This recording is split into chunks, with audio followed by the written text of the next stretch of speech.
Um defeito de cor. Capítulo 8. Continuação.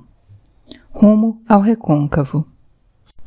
Durante a viagem, havia muito vento a favor, o que me fez lembrar dos voduns da família de Refioso, os que controlam os ventos e as tempestades, e acreditei que aquele era um sinal de que estava indo para o lugar certo. Fiquei conversando com algumas amigas da Esmeralda que iam para a festa da Nossa Senhora, o que me ajuda a lembrar a data da partida, 14 de agosto, véspera do grande dia para elas. Perguntei sobre a Irmandade, que elas disseram ainda estar se formando em Cachoeira, mas que já era bastante ativa em São Salvador, na Barroquinha. Estavam um pouco tristes por deixarem a festa da capital a cargo das outras irmãs, mas gostariam que nenhum detalhe fosse esquecido ao ser montada a Irmandade no Recôncavo, e por isso faziam aquela viagem, para garantir que tudo funcionasse do jeito que tinha que ser. A Esmeralda não fazia parte da Irmandade da Boa Morte, porque todas as participantes tinham que ter mais de 50 anos, mas estava sendo preparada para ingressar assim que tivesse idade. Mesmo de fora, ela fazia questão de ajudar, e acredito que tinha alguns privilégios por conhecer de longa data a maioria daquelas senhoras. Eram quase todas libertas que tinham comprado a carta por intermédio da confraria coordenada por ela. As senhoras me convidaram para assistir à festa e também afirmaram que poderiam conseguir pouso para mim durante alguns dias na casa de uma das irmãs de Cachoeira. Fiquei sem jeito de aceitar porque carregava muita bagagem, mas a Esmeralda disse que não havia problema algum. Eu tinha outra ideia de Cachoeira, mas era uma cidade bem desenvolvida, embora pequena. Era perto da capital, e isso fez com que as duas cidades ficassem bastante parecidas, pois acabaram sendo construídas pelas mesmas pessoas que viviam de um lugar para o outro. Lá, por exemplo, havia bonitos casarões pertencentes aos grandes fazendeiros que também tinham casarões em São Salvador, muitas vezes idênticos. Uma das irmãs quis saber o que eu estava indo fazer em Cachoeira, e contei sobre a casa que Anô Xenaê tinha indicado. Por isso, acabei descobrindo que duas das companheiras de viagem também eram Ives e tinham se tornado devotas de Nossa Senhora por causa da Naná. Mas a grande maioria das irmãs era de Nagôs ou Quetus, de origem ou descendência.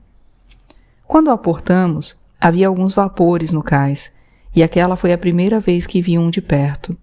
Mas nem pude admirá-los muito, pois já nos esperava um animado grupo de irmãs, todas muito alegres e bem vestidas, que não me deixaram nem contratar carregador, dividindo a bagagem entre elas. Também foi fácil conseguir uma casa para ficar, pois antes mesmo que a Esmeralda dissesse alguma coisa, a que me pareceu ser a líder delas, perguntou se eu estava de mudança e se já tinha pouso certo, oferecendo-se para me abrigar pelo tempo que fosse preciso.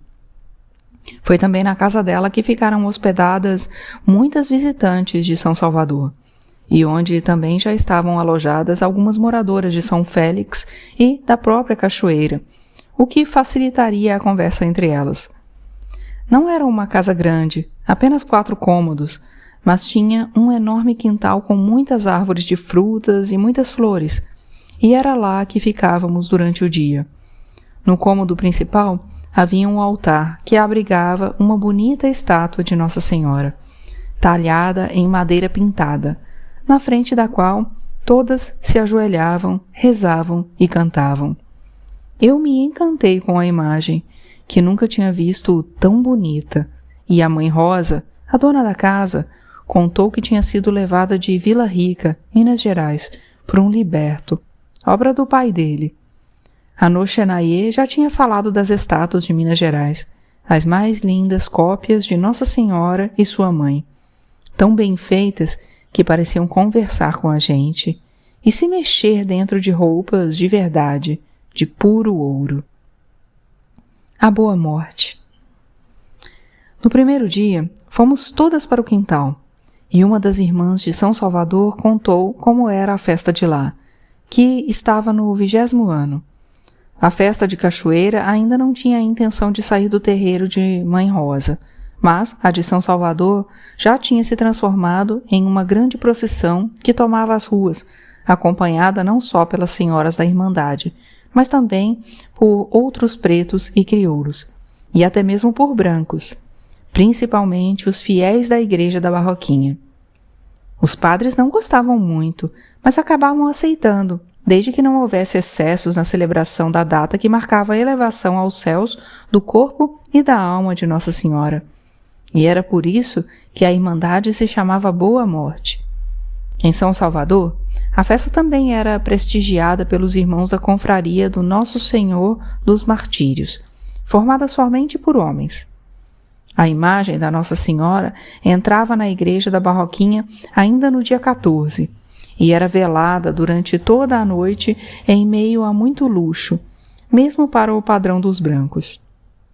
Bem antes da data, as associadas começavam a esmolar entre os irmãos e as irmãs, e também entre a população em geral, que comparecia vestindo suas melhores roupas, feitas exclusivamente para a festa. A roupa das irmãs da Boa Morte era muito bonita, branca e preta, mais preta que branca, feita de tecidos finos, com muita renda e babado para enfeitar, além de uma faixa de cetim branco cruzando o peito, bordado a ouro, e muitas joias, tudo em homenagem à Santíssima Virgem. No consistório da igreja da Barroquinha era armada uma mesa com comidas e bebidas caras e finas, e os fiéis se regalavam durante toda a noite, inclusive os padres, que depois reclamavam da profanação do templo. Era principalmente uma festa de pretos, da qual os padres também participavam, e depois saíam criticando, para não perderem o respeito dos católicos mais fervorosos.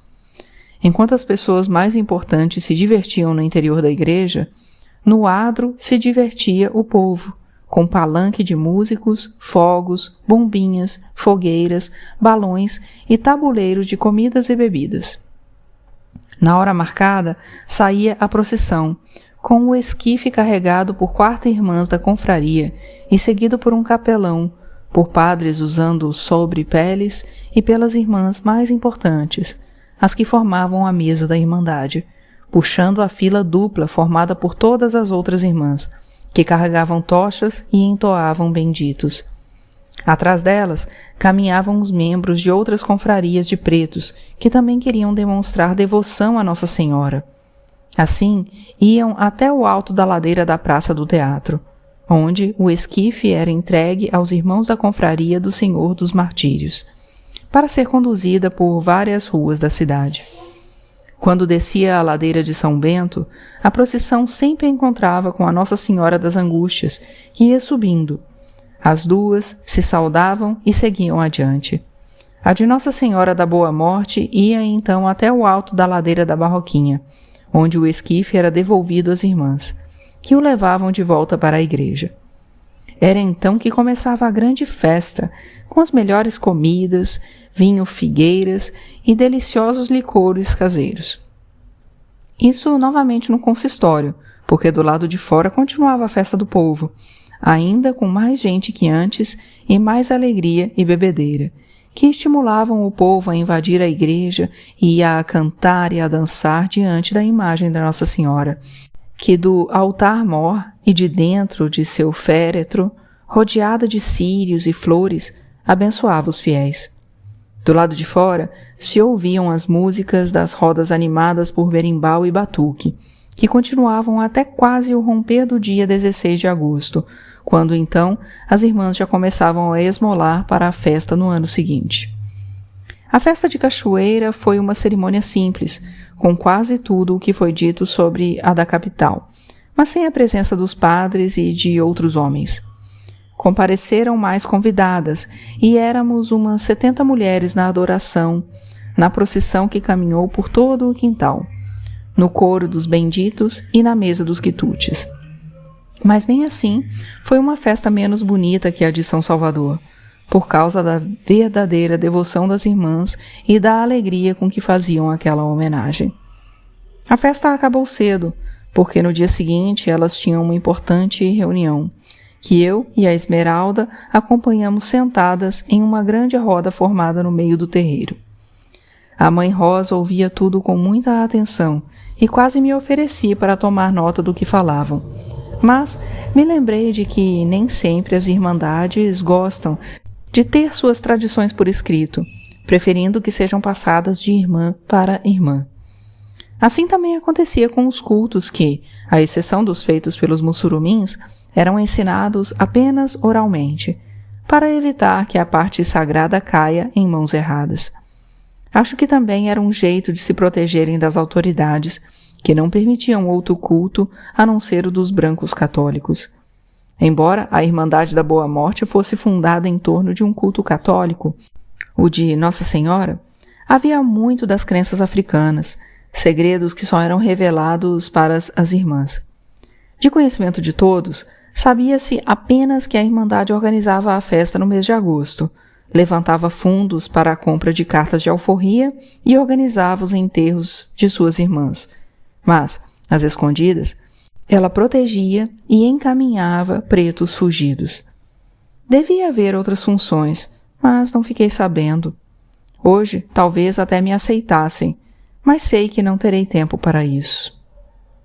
As irmãs de São Salvador disseram que, para ser aceita na Irmandade, a candidata tinha que ser preta, frequentar alguma casa de culto de orixás e ter mais de 50 anos, além de já ter demonstrado grande zelo por Nossa Senhora. Sendo assim, ela podia pedir a uma das irmãs, conhecida dela, que perguntasse às outras se podiam aceitá-la. Observei que assim elas acabavam formando uma grande família, já que as iniciadas tinham que conhecer a apresentante. Isso explicava porque entre aquelas mulheres só havia Ives, Nagôs e Quetus, que, além de irmãs no santo e parentes, também se tornavam irmãs na devoção. E foi só algum tempo depois, em África, que entendi como essas relações eram importantes, não só no Brasil, mas também lá, entre os que retornaram. As interessadas em fazer parte da Irmandade eram então observadas durante um tempo, para ver se eram gente do bem. Quando as irmãs achavam que a candidata era digna de estar entre elas, fazia-se então o pedido formal de entrada, e a inicianda passava 3 anos aprendendo os segredos, as obrigações e os deveres. Durante esse tempo, ela era chamada de irmã de bolsa, pois ficava encarregada de esmolar para a Irmandade, sendo também convidada a participar de algumas cerimônias. Só depois dos 3 anos, ela podia se considerar aceita de verdade, e a cada 3 anos ia subindo de cargo.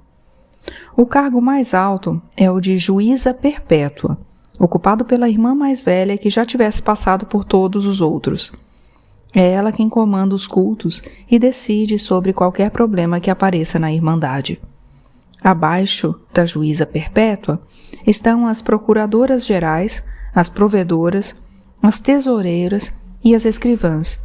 E mesmo nestes cargos existe uma hierarquia, mas já não me lembro como é definida. Cada um dos cargos é responsável por determinadas tarefas na Irmandade, mas todas as irmãs são responsáveis pelos serviços de cozinha, de organização das cerimônias, da procissão, do cortejo e dos funerais, que seguem regras da religião dos brancos misturada com a dos orixás. Mas, mesmo ocupando cargos diferentes e alguns mais importantes que os outros, todas se consideram simples empregadas de Nossa Senhora. Além dos cargos ocupados por merecimento, há outros escolhidos por votação, e acho que os mais cobiçados são os das 4 irmãs responsáveis pela organização da festa de agosto.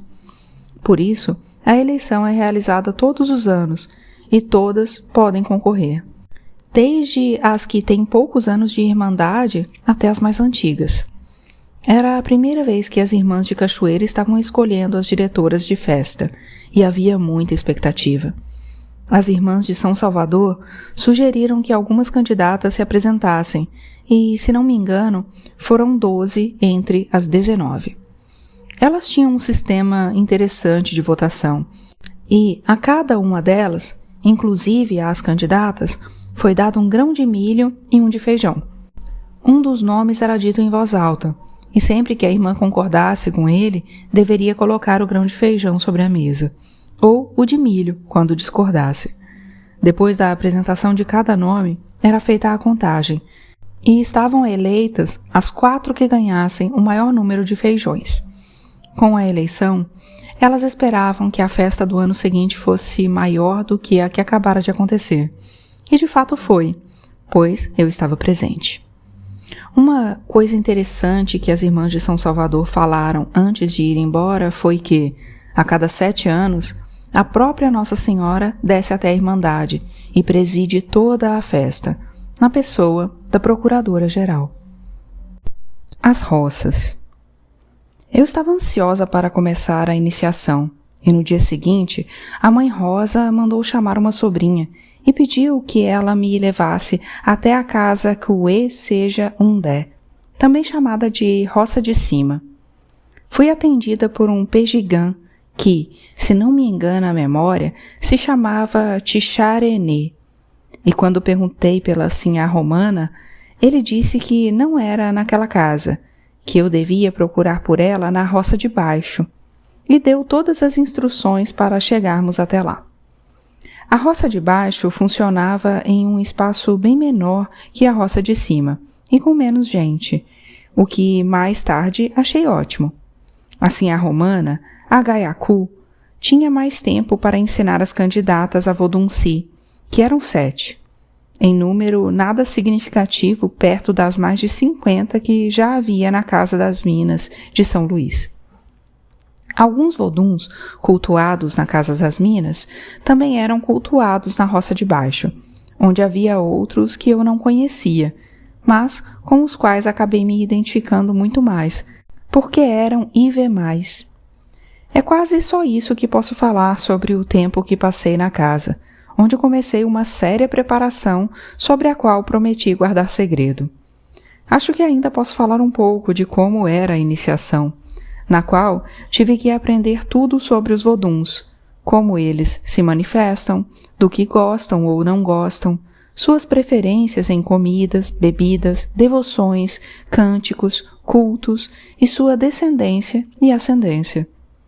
Estudávamos bastante e passávamos longos períodos isoladas, quando não tínhamos nenhum contato com quem quer que fosse. Mas também aproveitei os períodos que não eram de reclusão para conhecer um pouco da vida. Convidada pela sinhá romana, que tinha a Noxenayê como uma irmã, eu me mudei imediatamente para a roça, onde deveria permanecer durante todo o tempo da iniciação. Com isso, tive que desistir da ideia de alugar uma casa e levar vocês para morarem comigo. O que comentei com ela, que achou melhor levá-los para lá somente depois do 3º ano, quando eu já teria mais tempo e liberdade para deixar a roça quando precisasse. Eu ainda não tinha me conformado com aquela solução quando escrevi para Claudina, dando a nova morada e comentando sobre a impossibilidade de fazer a mudança de vocês imediatamente. Mas ela me acalmou, dizendo que a Esméria não estava mesmo muito disposta a sair de São Salvador, apenas conformada, e que não era para eu me preocupar com você, pois ela teria o maior gosto de cuidar de tudo. Ela e o seu pai, que tinha voltado a morar com vocês e estava, inclusive, providenciando o seu batizado. Pelo que sei, você também gostava muito da Claudina, a quem obedecia como se fosse a mim. Eu gostaria de ter mais coisas para contar sobre você, mas daquela época sei apenas o que me diziam, e não sei de verdade como era o seu dia, o que gostava de fazer ou de comer, por exemplo. Sei também que seu pai mantinha o hábito de contar histórias antes de você dormir, como eu sempre tinha feito. E continuava fazendo, porque mesmo de longe, antes de dormir, eu me imaginava ao seu lado, contando como tinha sido o meu dia, querendo saber do seu. Foi a maneira que encontrei de amenizar a saudade, e é possível até que eu tenha conseguido entrar nos seus sonhos, como muitas vezes pedi.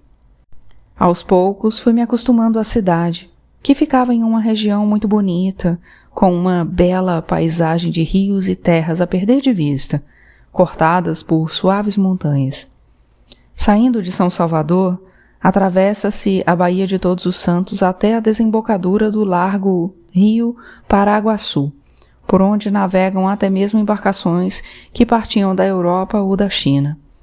O Rio Paraguaçu deixa de um lado a heróica cidade de Cachoeira, e assim o nome completo, e do outro a freguesia de Senhor Deus Menino de São Félix. Muitas vezes eu gostava de me sentar à beira do Paraguaçu e ficar pensando em vocês, fazendo planos para o nosso futuro. Depois, voltava para a roça caminhando com calma. Entrava na igreja da Ordem Terceira do Carmo, onde tinha começado a funcionar um colégio, ou na igreja de Nossa Senhora do Rosário, ou ainda ficava olhando as fachadas da Santa Casa de Misericórdia e da Cadeia Pública, prédios muito bonitos. Era agradável andar pelas ruas de Cachoeira, mais vazias e limpas que as de São Salvador, e onde quase não se via gente mendigando. A senhora romana disse que aquela era uma região muito rica, com grandes plantações de cana e de fumo, e também muito habitada por estrangeiros. São Félix, do outro lado do rio, era menor e parecia um pouco mais pobre, mas pode ser apenas impressão minha, pois estive lá apenas 2 vezes, por ocasião de bonitas festas promovidas pela Lançã no dia de Santa Bárbara. Em Cachoeira, todos gostavam de falar da visita do imperador, alguns anos antes, para inaugurar o imponente chafariz imperial, que abastecia de água quase toda a região. E por falar em água, a algumas léguas da cidade, em um sítio chamado Belém, tinham sido construídos a igreja e o seminário de Belém, onde havia um engenho interessante para captar água. Ele foi inventado por um padre e era formado por algumas pás que empurravam a água do rio até as dependências do seminário, poupando um grande trabalho, pois antes os pretos precisavam carregar ladeira acima barris e mais barris, para o consumo dos padres, dos mestres e dos alunos. Mas, antes de falar deste padre, preciso te contar sobre um crioulo chamado Cuanza.